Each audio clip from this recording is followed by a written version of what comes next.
গল্পের শুরুতেই আমরা মার্ক নামের ছোট্ট একটা বাচ্চাকে দেখতে পাই, যে তার বাবার সঙ্গে গভীর জঙ্গলে বসবাস করে। তার কোনো বন্ধু নেই, আর জঙ্গলে থাকার কারণে তার বাইরের দুনিয়া সম্পর্কে তেমন কোনো আইডিয়াও নেই। তার বাবা সব সময়ের জন্যই চুপ থাকে, কিন্তু শুধুমাত্র সে মার্ককে বারবার দুইটা কথাই বলে। এক, জঙ্গলের বাইরে সব জম্বিদের আস্তানা, আর যে মানুষরা বেঁচে আছে তারা সবাই জম্বিদের থেকে বেশি বিপজ্জনক। তাই ভুলেও যেন কখনো তুমি এই জঙ্গলের বাইরে যাওয়ার কথা চিন্তাও করো না। দিনের বেলায় মার্কের বাবা শিকারের জন্য বেরিয়ে যায়, আর মার্ককে নিজের সুরক্ষার জন্য একটা বন্দুক দিয়ে যায়। মার্ক তার পুরো শৈশব জুড়ে শুধুমাত্র গান শুনে আর বই পড়ে কাটিয়ে দিচ্ছে। সে যে বইটা পড়ে ওটা অনেক পুরানো, তবুও মার্কের ওই বইটা পড়তে অনেক ভালো লাগে। তার এই বইতে একটা জাদুর পরী ছিল। মার্ক মনে করত যে এই জাদুর পরী হয়তোবা তার সবকিছু ঠিক করে দেবে। এই জন্যই মার্কের কাছে ওই বইটা পড়তে অনেক ভালো লাগে। এরপরই আমরা মার্কের হাতে এম এর মতো একটা নিশানা দেখতে পাই। মার্ক সবসময় মনে করত যে এটা হলো জাদুর প্রতীক, আর এম তো তার নামেরও প্রথম শব্দ। তো একদিন জঙ্গলে ঘোরার সময় মার্ক সেখানে একটা লোহা দিয়ে তৈরি অনেক পুরানো ক্যাম্প দেখতে পায়। তার মনে হচ্ছিল যে ভেতরে হয়তোবা কেউ একজন হবে, তাই সে ভয় পেয়ে আর সামনের দিকে এগোয় না। কিন্তু তার মনে তো অনেক বেশি কৌতূহল ছিল। তাই পরের দিন সকালবেলা উঠেই পানি আনতে যাওয়ার বাহানা করে সে আবারও এই ক্যাম্পটার কাছে চলে আসে, আর মনে অনেকটা সাহস নিয়ে ভেতরে প্রবেশ করে। ভেতরে গিয়ে সে তো পুরোপুরি অবাক, কারণ সেখানে সবকিছু অনেক পরিপাটি অবস্থায় আছে, এমনকি বাচ্চাদের খেলনাও সেখানে আছে। সব পরিবেশ দেখে মনে হচ্ছিল যে এখানে অবশ্যই কেউ না কেউ থাকে। ঠিক তখনই হঠাৎ করে অন্ধকারে মার্ক কারো একজনের ছায়া দেখতে পায়, আর সে তো এবার পুরো ভয় পেয়ে যায়। কিন্তু যখন সে তার কাছে আসে, দেখতে পায় যে ওখানে তার মতো একটা বাচ্চা।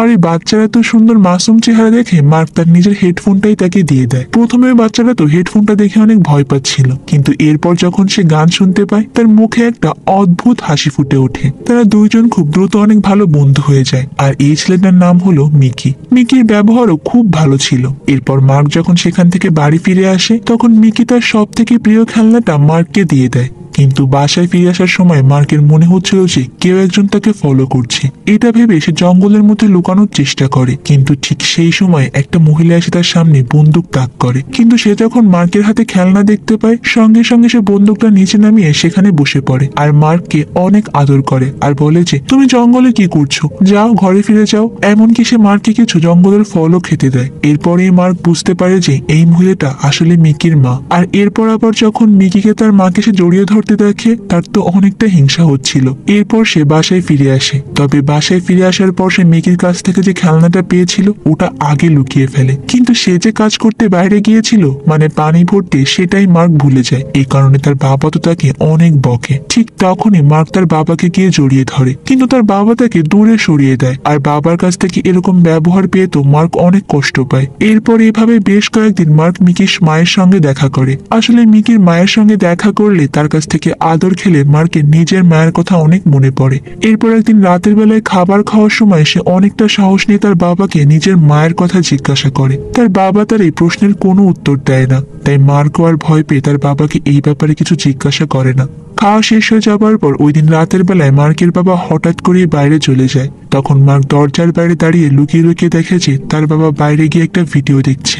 পরের দিন সকালবেলা তার বাবা প্রতিদিনের মতোই শিকারের জন্য বেরিয়ে পড়ে, কিন্তু ঠিক তখনই সে জঙ্গলের মধ্যে থেকে গুলির আওয়াজ পাচ্ছিল। তার মনে হচ্ছিল যে নিশ্চয়ই কোনো একটা সমস্যা হয়েছে, তাই সে দ্রুত তার ছেলেকে জঙ্গলের মধ্যে লুকিয়ে পড়তে বলে, আর নিজে বন্দুক নিয়ে সামনের দিকে এগিয়ে যায় কি হচ্ছে সেটা দেখার জন্য। মার্ক তো লুকানোর জন্য একটু সামনের দিকে এগিয়ে যায়। তবে সেখানে যাওয়ার পর সে দেখতে পায় দূরে মিকির মা আহত অবস্থায় পড়ে আছে। আর একটু পর সে দেখতে পায় তার বাবা বন্দুক নিয়ে এসে মিকির মাকে গুলি করে সেখানেই মেরে ফেলে। এটা দেখে তো মার্ক অনেক ভয় পেয়ে যায়। সে কখনো কল্পনাই করতে পারেনি যে তার বাবা এতটা ক্রুয়েল হতে পারে। সে দ্রুত ওখান থেকে ঘরে ফিরে আসে আর বিছানায় শুয়ে ঘুমিয়ে যাওয়ার নাটক করতে থাকে। এরপর তার বাবা ঘরে ফিরে আসে, কিন্তু সে তো অনেক রাগান্বিত ছিল এবং বারবার চিৎকার করে বলছিল যে সে ফিরে এসেছে। তবে মার্ক তার বাবার সামনে কানে হেডফোন লাগিয়ে এমন একটা ভাব করছিল যে সে কিছুই জানে না, কিন্তু তার মনের মধ্যে তো অনেক কৌতূহল বেড়েই যাচ্ছিল যে তার বাবা এমনটা কেন করছে। এরপর তার বাবা যখন ঘুমিয়ে পড়ে, সে লুকিয়ে তার বাবার ভিডিও ক্যামেরাটা সেখান থেকে নিয়ে নেয়। ওই ক্যামেরা তাদের পরিবারের কিছু ক্লিপ ছিল। ওই সময় মার্কের জন্ম হয়েছিল না, তার একটা বড় বোনও ছিল। কিন্তু এর পরের ভিডিও ওপেন করতেই মার্ক তার মাকে অনেক বেশি ভয় পাওয়া অবস্থায় দেখতে পায়। সে মার্ককে বলছিল যে বাবা আমি তোমাকে অনেক ভালোবাসি। ঠিক তখনই ভিডিওর মধ্য থেকে তার বাবা সেই রাগান্বিত কণ্ঠ শোনা যায়, আর এরপরে ভিডিওটা সেখানে অফ হয়ে যায়। মার্ক সন্দেহ করছিল যে তার বাবাই হয়তো তার মাকে মেরে ফেলেছে। মার্ক এটা চিন্তা করে অনেক বেশি ভয় পাচ্ছিল। তাই ওই দিন রাতের বেলায় তার বাবা যখন ঘুমিয়ে পড়ে, সে তার বাবার হাত পা বেঁধে ব্যাগ নিয়ে ওখান থেকে বেরিয়ে পড়ে। এরপর সে দৌড়ে তার বন্ধু মিকির কাছে চলে আসে আর তাকেও জঙ্গল থেকে নিয়ে পালিয়ে যাওয়ার কথা বলে। কিন্তু মিকি তার মায়ের জন্য অপেক্ষা করতে চাইছিল। আসলে মিকি এখনো জানেই না যে তার মার বেঁচে নেই। এটা দেখে তো মার্কের তার নিজের বন্ধুর জন্য অনেক খারাপ লাগছিল। তাই সে মিকিকে অনেক কষ্ট হলো এবার সত্যটা বলে দেয়। মার্ক ভেবেছিল যে এটা শোনার পর হয়তোবা মিকি তার উপর অনেক রাগ করবে, এমনকি তার সঙ্গে কথা পর্যন্ত বলবে না। কিন্তু মিকি রাগ না করে উল্টো তাকে কষ্ট পেতে দেখে জড়িয়ে ধরে, আর এরপর তারা দুইজন মিলে জঙ্গল থেকে বেরিয়ে আসার চেষ্টা করে। কিন্তু হঠাৎ করে মার্ক সেখানে দাঁড়িয়ে পড়ে। আসলে ছোটবেলা থেকে মার্ক তার বাবার সঙ্গে জঙ্গলেই থেকে এসেছে, তাই কোনো বিপদ আপদ বা জন্তু জানোয়ারের উপস্থিতি মার্ক আগে থেকেই বুঝতে পারে। এরপর তারা দুজন সেখান থেকে একটা ঝোপের নিচে গিয়ে লুকিয়ে পড়ে আর একটা ভয়ঙ্কর জম্বির হাত থেকে বেঁচে যায়। আসলে ওখানে ততক্ষণে জম্বিরা চলে এসেছিল, এই কারণে মার্ক এতটা ভয় পেয়ে গিয়েছে। জম্বিটা চলে যাওয়ার পর তারা ওখান থেকে দৌড়ে রাস্তায় চলে আসে আর সেখানে একটা ভাঙা গাড়ি দেখতে পায়, আর তারা ওটার মধ্যে গিয়ে লুকিয়ে পড়ে। তবে কিছুক্ষণ পরেই দেখা যায় যে একটা বড় জম্বির দল এসে ওই পুরো গাড়িটাকে ঘিরে ফেলেছে, আর তারা বারবার গাড়ির কাঁচগুলোকে ভাঙার চেষ্টা করছে। তারা দুজনে তো সেখানে ভয়ে পুরো কাঁপছিল। কিন্তু হঠাৎ করে তারা সেখানে গুলির আওয়াজ শুনতে পায়, আর এক এক করে সব জম্বিরাই মারা যাচ্ছিল। এরপর গাড়ির দরজা খুলতেই মার্ক আর মিকি সেখানে তার বাবাকে দেখতে পায়। আসলে সকালে ঘুম থেকে উঠেই মার্কের বাবা দেখতে পায় যে তার হাত পা বাঁধা, আর অনেক কষ্টে সেগুলোকে ছাড়িয়ে সে বন্দুকটা নিয়ে তার ছেলেকে খুঁজতে বেরিয়ে পড়ে। গাড়ির দরজা খুলে মার্কের বাবা তাকে কোলে তুলে নেয়, আর ছেলের কোনো ক্ষতি হয়নি দেখে সে একটু হাঁফ ছেড়ে বাঁচে। তখন একটু দূর থেকেই আবার জম্বিদের চিল্লানোর আওয়াজ শোনা যায়। তাই মার্কের বাবা আর দেরি না করে মার্ককে ওখান থেকে জোর করে নিয়ে চলে যেতে লাগে। কিন্তু মার্ক তো একা সেখান থেকে যেতেই চাচ্ছিল না। সে বারবার মিকিকেও সঙ্গে করে নিয়ে যেতে চাচ্ছিল, কিন্তু তার বাবা এটা কোনোভাবেই চাচ্ছিল না। তাই জীবনে প্রথমবার সে তার বাবার উপর চিৎকার দিয়ে উঠে হাত ছাড়িয়ে নেয়। তার বাবা তো বিশ্বাসই করতে পারছিল না যে মার্ক তার উপর চিল্লাচ্ছে। ঠিক তখনই আবার মার্কের বাবা বুঝতে পারে যে জম্বির দলরা এখানে চলে আসছে। তাই প্রথমে সে তার ছেলেকে একটা গাছের পেছনে লুকিয়ে রাখে আর নিজে বন্দুক নিয়ে চলে যায় জম্বিদেরকে মারার জন্য। মার্ক তখন গাছের ফাঁকা দিয়ে দেখতে পায় যে তার বাবা অনেক সাহসের সঙ্গে প্রত্যেকটা জম্বিকে এক এক করে গুলি করে মারছিল, আর আস্তে আস্তে মিকিকে বাঁচানোর জন্য ওই গাড়ির দিকে যাচ্ছিল।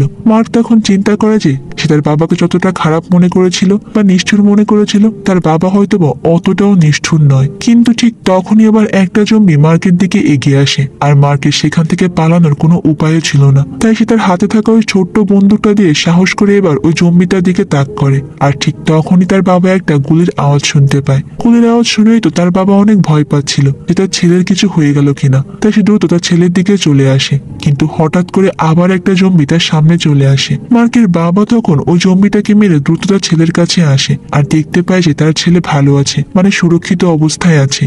ঠিক ওই সময় মার্ক তার বাবার হাতে একটা জখমের চিহ্ন দেখতে পায়। আসলে জম্বিদের থেকে বাঁচার সময় একটা জম্বি মার্কের বাবার হাতে কামড়ে দিয়েছিল। মার্কের বাবা খুব ভালো করে বুঝতে পারছিল যে ফলাফল কি হতে পারে, তাই সে তার ছেলের সঙ্গে আর সামনে এগোতে চাচ্ছিল না। সে আস্তে আস্তে ওখান থেকে চলে আসে আর একটা গাছের কাছে এসে বসে পড়ে। সে তার পুরো শরীরে অদ্ভুত কিছু পরিবর্তন লক্ষ্য করে।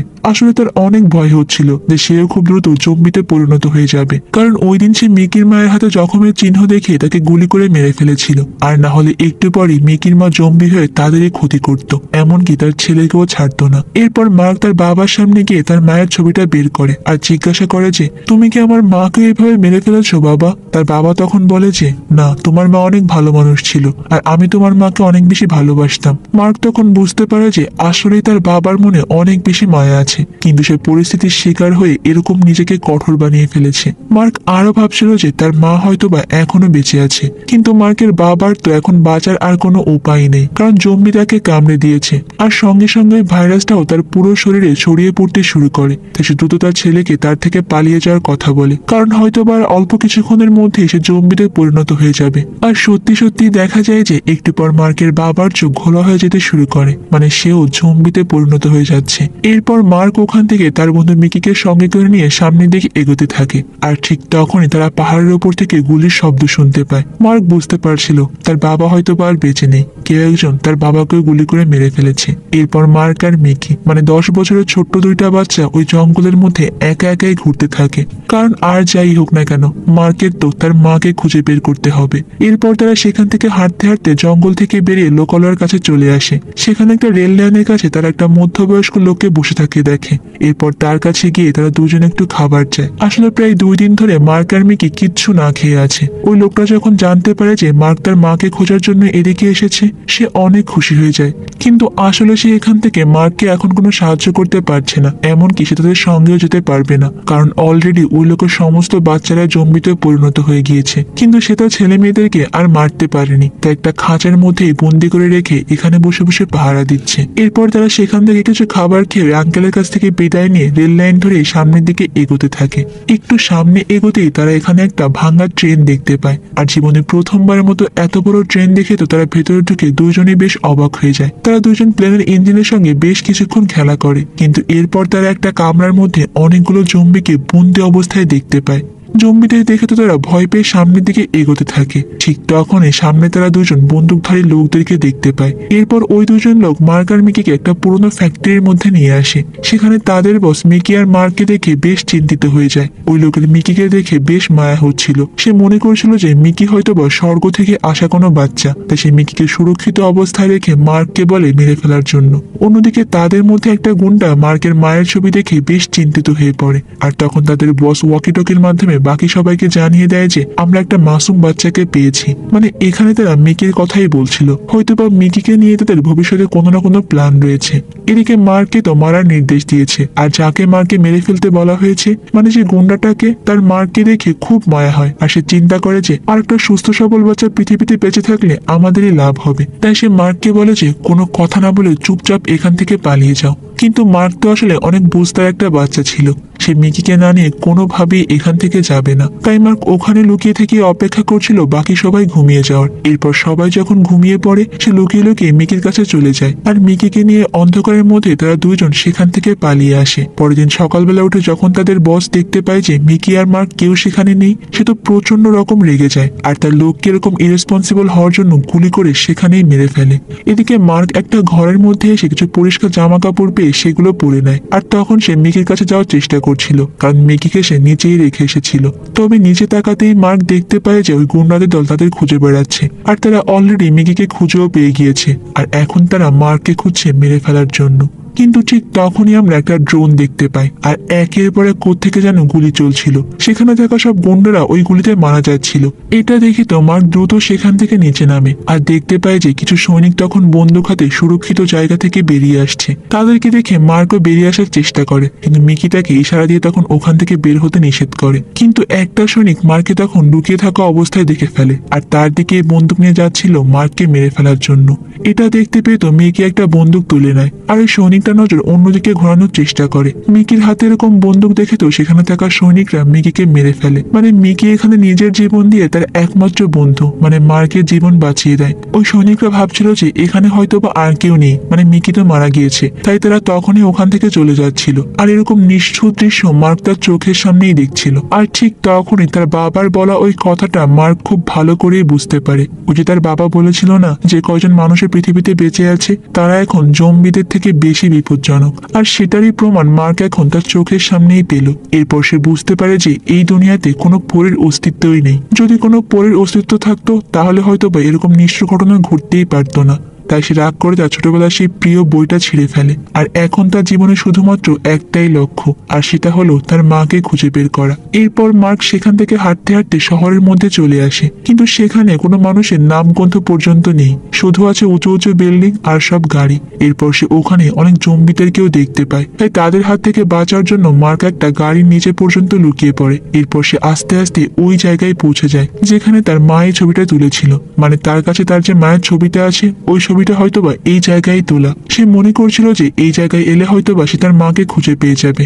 এরপর সে বিল্ডিং এর মধ্যে ঢুকে প্রত্যেকটা রুমে তার মাকে খুঁজতে শুরু করে। আর অবশেষে একটা রুমের মধ্যে গিয়ে সে একটা মহিলাকে দাঁড়িয়ে থাকতে দেখে। পেছন থেকে দেখে মনে হচ্ছিল যে এটাই হয়তোবা তার মা হবে। তাই মার্ক নিজেকে আর আটকাতে না পেরে ধীরে ধীরে এসে পেছন থেকে প্রথমে তার মায়ের হাতটা ধরে। কিন্তু ঠিক তখনই ওই মহিলা মার্কের হাতে কামড়ে দেওয়ার চেষ্টা করে। আর মার্ক তখন বুঝতে পারে যে এটা তার মা নয়, এটা একটা ভয়ঙ্কর জম্বি। তাই মার্ক কোনো মতে সেখান থেকে বেরিয়ে এসে দরজাটা বন্ধ করে দেয়। আর বাইরে বের হয়ে সে অনেক কান্নাকাটি করে, কারণ মার্কের তো ওই মহিলাকে দেখে মনে হচ্ছিল সে হয়তোবা তার মা হবে। এখন তো তার শেষ আশাটুকুও চলে গেল। মানে সে যে এতদিন ধরে তার মাকে খুঁজে বেড়াচ্ছে। মার্ক বুঝতে পারে যে তার মা হয়তোবা এখন আর বেঁচে নেই, আর বেঁচে থাকলেও হয়তোবা সেও জম্বিতে পরিণত হয়ে গিয়েছে। এই কথা চিন্তা করতে করতে মার্ক তখনই একটা বিল্ডিং থেকে কিছু আওয়াজ শুনতে পায়। আর এই আওয়াজকে অনুসরণ করে সে একটা বিল্ডিং এর মধ্যে সে দেখতে পায় একটা ভার্চুয়াল ব্যক্তি কিছু মোটিভেশনাল কথা বলছে। কিন্তু তার ওই আওয়াজ শুনে সেখানে কিছু জম্বি দ্রুত আসতে শুরু করে। আর মার্কের কাছে এখন কোনো উপায় না থাকায় সে আগের মতো হেডফোন লাগিয়ে মনে মনে প্রার্থনা করতে শুরু করে। আসলে সে কিছু শুনতেই চাচ্ছিল না যে আশেপাশে কি চলছে বা জম্বিরা চিল্লাচ্ছে কিনা। কিন্তু এরপর মার্ক যখন পেছন দিকে ফেরে সে দেখতে পায় যে তার শরীরে অনেকগুলো লেজার পয়েন্ট। আসলে একটু আগে সে যে গুলির শব্দগুলো পেয়েছিল ওখানে কিছু সরকারি সৈনিকরা এসে জম্বিদেরকে মারছিল। তখন সেখানে একজন মহিলা সৈনিক দেখে মার্কের হাতেও জম্বি কামড়ে দিয়েছে। এরপর মার্ক শেষবারের মতো তার সামনে থাকা মহিলাকে অনেক আদরের সঙ্গে জড়িয়ে ধরে, কারণ মার্ক মনে করছিল যে সেও হয়তো বা এখন জম্বিতে পরিণত হয়ে যাবে। ঠিক তখনই মহিলা সৈনিকটা মার্কের হাতে থাকা ওই এম লেখা চিহ্নটা দেখে ফেলে। আর এটা দেখে সে তার মুখের ওই মাস্কটা সরিয়ে নেয় আর জোরে জোরে চিৎকার করে বলে যে এই বাচ্চার হাতে এম লেখা চিহ্নটা আছে। আর এরপর সে মার্কের সাথে করে নিয়ে একটা সুরক্ষিত জায়গায় চলে যায়। আসলে যাদের হাতে এরকম এম লেখা চিহ্ন থাকবে এদেরকে যদি জম্বিরা কামড়েও দেয় কিচ্ছু করতে পারবে না। মানে এদের শরীরে জম্বিদের কোনো ভাইরাসই ছড়াবে না। আর এই কারণে ওই মহিলা মার্কের হাতে এম লেখা চিহ্নটা দেখে সেখানে চিৎকার করে সবাইকে বলছিল যে আমরা এই বাচ্চাটাকে পেয়ে গিয়েছি। মানে পৃথিবীতে মার্কই হলো এখন একমাত্র বাচ্চা যাকে জম্বিরা কামড়ে দিলেও বা জম্বিরা ছুঁয়ে দিলেও তার কিছুই হবে না। আর এখানেই আমাদের আজকের এই গল্পটা শেষ হয়ে যায়। বন্ধুরা, আজকের গল্পে একটা সুন্দর জিনিস কিন্তু দেখানো হয়েছে, সেটা হলো 10 বছরের একটা বাচ্চার জীবনের স্ট্রাগল। বেঁচে থাকার জন্য বা তার মাকে খুঁজে পাওয়ার জন্য সে কিন্তু একাই জম্বিদের সঙ্গে লড়াই করছিল। এরকম মনের জোর 10 বছরের একটা বাচ্চার মধ্যে দেখাই যায় না। তো আজকের গল্পটা তোমাদের কাছে কেমন লেগেছে সেটা কিন্তু আমাকে কমেন্ট করে অবশ্যই জানাবে। তো দেখা হবে অন্য কোনো সুন্দর মুভির গল্প নিয়ে ভিন্ন কোনো সময়ে। ততক্ষণ পর্যন্ত তোমরা সবাই অনেক বেশি ভালো থাকবে এবং নিরাপদে থাকবে। আর অবশ্যই তো কুহেলিকার সঙ্গেই থাকবে, তাই না? আল্লাহ হাফেজ।